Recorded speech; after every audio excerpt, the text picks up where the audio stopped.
आज मैं काठमांडू में हूं, तो मैं ऐसा कुछ ना बोलूं जिससे मेरा भी वीडियो वायरल हो जाए। इसलिए यह साफ करना जरूरी है कि मैं यहां शादी में नहीं आया हूं।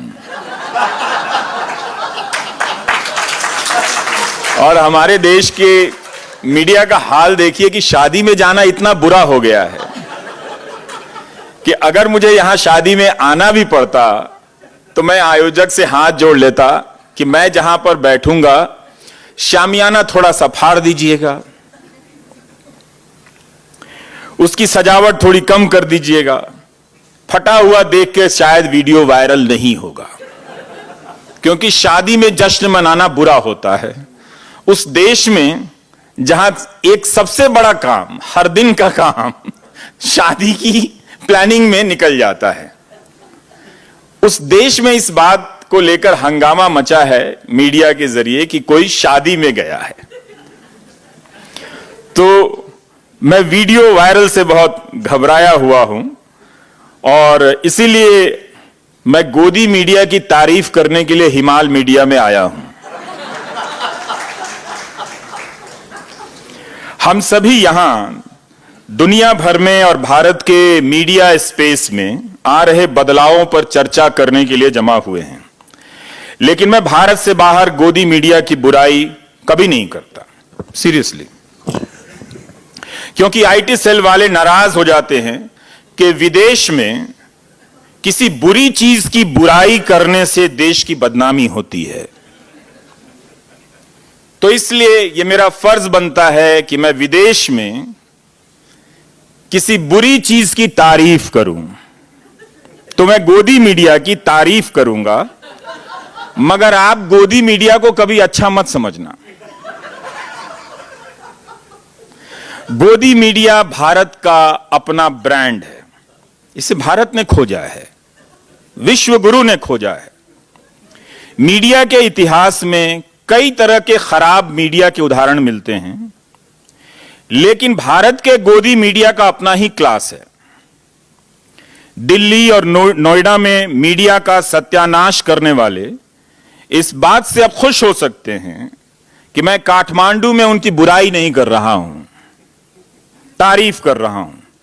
हाल ही में एक एंकर ने कह दिया लाइव कार्यक्रम में एक वक्ता को कि लात मारकर निकाल दूंगा, मगर इस बात की तारीफ करनी चाहिए कि उस एंकर ने लात नहीं मारी, लात मारने की बात ही कही। इसका मतलब है एंकर बहुत बुरा व्यक्ति नहीं रहा होगा, वरना वो कम से कम मेहमान के कपड़े तो फाड़ ही देता। उसने वह भी नहीं किया। अगर आपको किसी चैनल पर एंकर को यह कहते सुनना है कि वह वक्ता को, मेहमान को लात मारने की बात कर रहा है, तो इसके लिए भारत आइए। मैं दुनिया भर से अपील करता हूं कि गोदी मीडिया देखने भारत आइए, आइए। इससे भारत का पर्यटन बढ़ेगा, गोदी मीडिया के सुवेनियर बिकेंगे, लोग टेलीविजन पे सूचनाओं की जरिए की जगह पर एक दूसरे को लात घुसा मारते हुए देखेंगे और पर्यटन का विकास होगा। हो सकता है कि जब हम लोग पत्रकारिता से बाहर कर दिए जाएंगे तो वही सुवेनियर बेचते हुए नजर आएंगे कि ये भारत का कम से कम अपना मीडिया का मॉडल है, ब्रांड है। अब आप लोग जब भी भारत जाएं तो ये जरूर बताइएगा कि क्या तारीफ की है गोदी मीडिया की। इतनी तारीफ तो हमारे प्रधानमंत्री भी नहीं कर सकते उस मीडिया की। कई बार बहस के दौरान गाली गलौज से लेकर थप्पड़ चप्पल सब चल चुके हैं टेलीविजन में। लात मारने की बात से नेपाल के पत्रकार ईर्ष्या कर सकते हैं कि उन्हें इस तरह का एक्स्ट्रा जुडिशियल पावर नहीं मिला है। आप लोग पीछे रह गए। अव्वल तो आपके साथ ऐसा कभी ना हो, लेकिन कभी हुआ भी तब भी आप भारत से पीछे रहेंगे, क्योंकि जब तक आप लात मारने की स्थिति में पहुंचेंगे, गोदी मीडिया का वो एंकर स्टूडियो में गोली चला रहा होगा। एक और तारीफ नोट कीजिए, मैंने कितनी तारीफ की गोदी मीडिया की। मैं गोदी मीडिया का ब्रांड एम्बेसडर बनकर आया हूं। एक और तारीफ नोट कीजिए, गोदी मीडिया बिना बंदूक वाली मिलिशिया है। यह विश्व गुरु की खोज है। बिना बंदूक वाली मिलिशिया मीडिया, गोदी मीडिया। अगर मीडिया को मिलिशिया बनाने का प्रयोग कहीं सफल हुआ है, पहले भी हुए हैं, लेकिन 1990 के दशक के बाद कुंद जी जिस सूचना क्रांति की बात कर रहे थे, उसने एक भ्रम फैलाया कि वो सूचनाओं को लोकतांत्रिक बनाने के लिए एक क्रांति पदार्पित की गई है आपके बीच में। और इस बात से सतर्क रहने की जरूरत भी है कि शुरुआत में वो जरूर स्वास्थ्य, कला, शिक्षा वगैरह वगैरह पर जोर देते हैं, लेकिन धीरे धीरे इन सारे विषयों को समेट लिया जाता है, क्योंकि जो पीछे से कॉरपोरेट चला आ रहा है, जिसे अंत में शहर के सारे तालाब चाहिए, जिसे अंत में शहर के सारे पेड़ चाहिए, जिसे धरती के सारे पहाड़ चाहिए, लोकतांत्रिकता के नाम पर उसके पर्दे के पीछे उसका असली खेल है। तो इसलिए हम सबका फर्ज बनता है, खासकर आप जैसा कि कुंद दीक्षित जी कह रहे थे कि नेपाल काफी मुक्त है इन सब दबावों से अभी, तो अभी ही नेपाल को, उसकी मीडिया को वैकल्पिक रास्ते तलाशने शुरू कर देने चाहिए और जनता को शिक्षित करने का काम शुरू कर देना चाहिए कि लोकतंत्र में नागरिक बनने का काम फोकट का काम नहीं होता है। ये रोज इसके लिए अभ्यास करना पड़ता है, इसका कोई प्रोफेसर नहीं होता। ये वो जिम्मेदारी है जिसे निभाने के लिए हम सबको हर दिन मेहनत करनी पड़ेगी, पसीना बहाना पड़ेगा, तब जाकर हम नागरिक बनेंगे।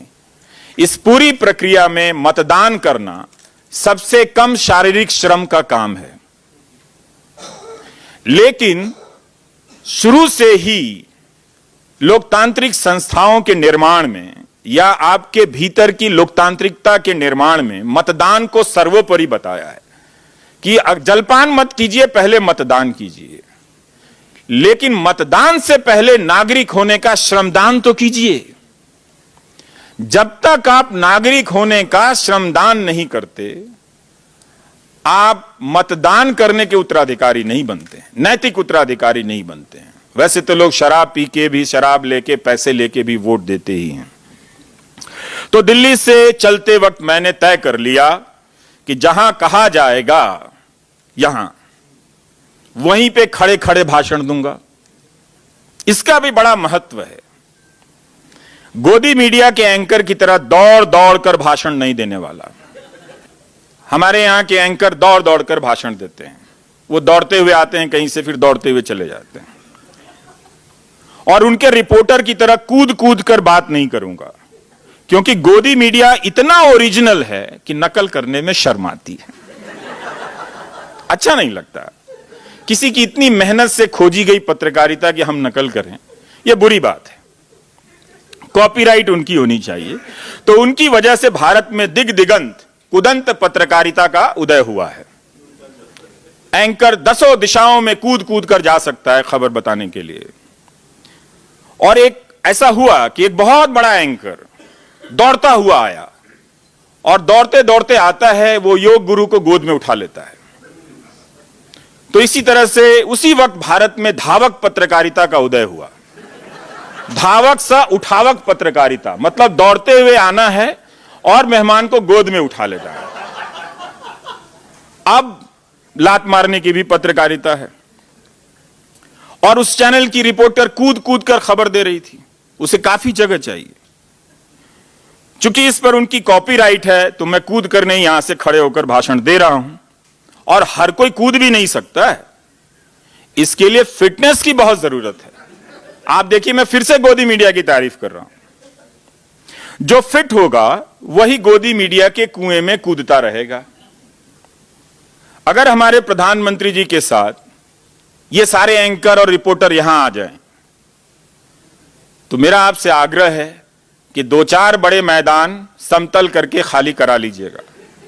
क्योंकि उन्हें दौड़ने के लिए, कूदने के लिए पर्याप्त जगह की व्यवस्था होनी चाहिए, नहीं तो वो कूदते कूदते आपके घर के आंगन में आ जाएंगे। तो परदेश में अपने देश की सूखी रोटी भी अमृत लगती है, इसलिए मैंने तारीफ की।